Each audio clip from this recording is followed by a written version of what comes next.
From the Loudoun Times-Mirror newsroom, this is LTM Live.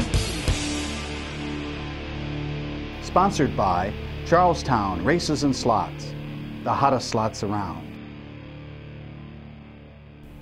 Hi, I'm Elizabeth Coe, and this week's webcast will feature an interview with Loudoun County Sheriff Steve Simpson over a recent crime spree in the county. But first, here are some stories we're working on for next week.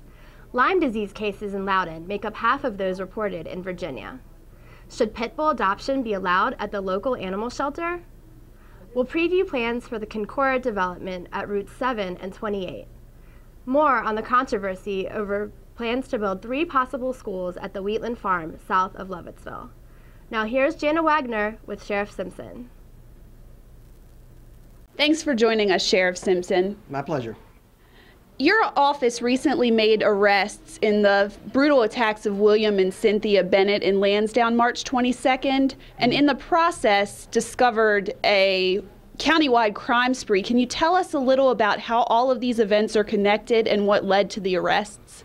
Okay, there's some of them, the different players involved are not related in some of the other crimes. It's kind of a mixed group, but there is a common denominator with several of the people that were involved in some of the other cases as well. The gentleman who was picked up in the gun store burglary, the Loudoun gun store burglary by the Leesburg police, he was actually involved in the Middleburg burglaries as well. He lives in Middleburg, was involved in those cases, and was also involved in the Bennett case. How these folks hooked up him in Middleburg, one of the suspects in South Riding, one in Sterling, one down in Annandale who used to be in Sterling, how they all hooked up, we're still piecing all that stuff together, what their relationship is, but they actually had been on a crime spree from western Loudoun, from out in Middleburg through Leesburg and down into Sterling as well. And can you tell us a little bit about the white van that is connected to these events? Yeah, that was pretty key in this. Once we got the description of a white van being involved in the Bennett case, our investigators began looking back at a case that had occurred back in February, the end of February, down in Cascades at the community center, where an assault occurred. That was actually a gang-on-gang assault, where some suspects in a white van jumped out and assaulted another group of people. So they got to thinking if we could solve that case, we could find a little bit more about that, we might be able to link up that van with the Bennett case, which is in fact what did happen once they put all that together. So how important is the evidence within that van, inside of that van? Well, the van's still in our custody. Obviously, we're going through that with a fine-tooth comb with the help of the state lab as well, and looking for any evidence we can find in there. Not sure to what extent the van was used in this case, but certainly the suspects, there would be evidence on the suspects that got back into the van. So we're obviously very interested in what's in that van, and we're working on that as we speak. And it sounds like there are also a lot of people you're interviewing. What can you say to assure Loudoun residents of their safety at this time? Well, everybody likes a guarantee, and that's something obviously we can't do. I can't even guarantee my own family when they walk out the door, and everybody wants guarantees, which we can't give. Obviously, these folks are in jail, so they're not going to be doing anything else again. They're going to be there for a long time.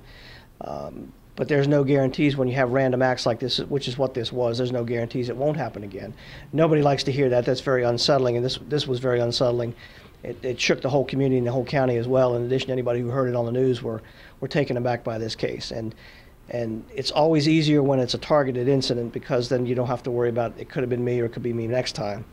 But we don't have guarantees, unfortunately. But we do feel Loudoun County is very safe. It's very safe communities here. I think law enforcement countywide does a very good job. The crime rates prove that, which I think is very good to look at. These things can happen. They can happen anywhere. Best communities, worst communities. You're going to have things like this that do happen, unfortunately. And with a county that's changing, we're going to have to take the bad with the good that comes along with it. Thanks a lot, Sheriff Simpson. Sure, my pleasure. Now here's Hannah Hager with entertainment.